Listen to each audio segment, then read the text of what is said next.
là cho nó là gì?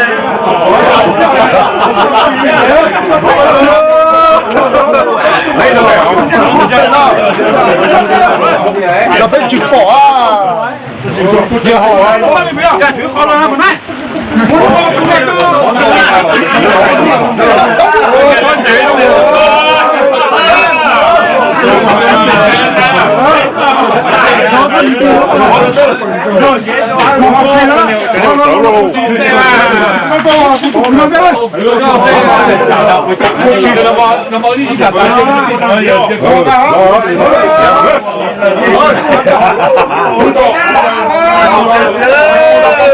Cha đầu nó cũng cho cùng không đó nó có cú này tới tôi vậy đâu nó có cú đi chứ tôi đâu đâu đâu này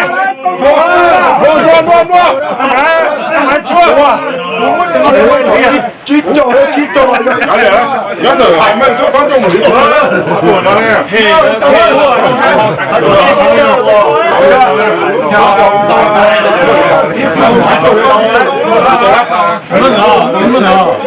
cái tiền này nếu mà tao bỏ nó hậu bỏ nhưng mang để trắng rồi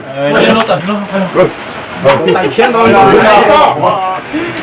không cứ cho nó rồi cái này là không bia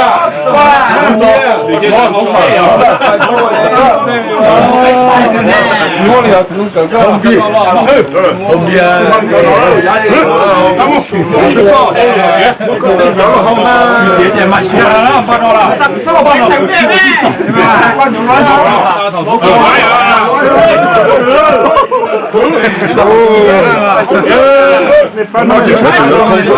kito nó mà cho tôi tán chàng đó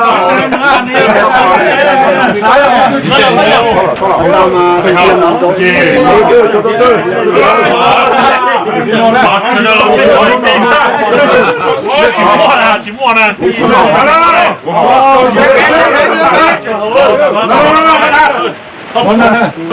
giờ một bộ là cao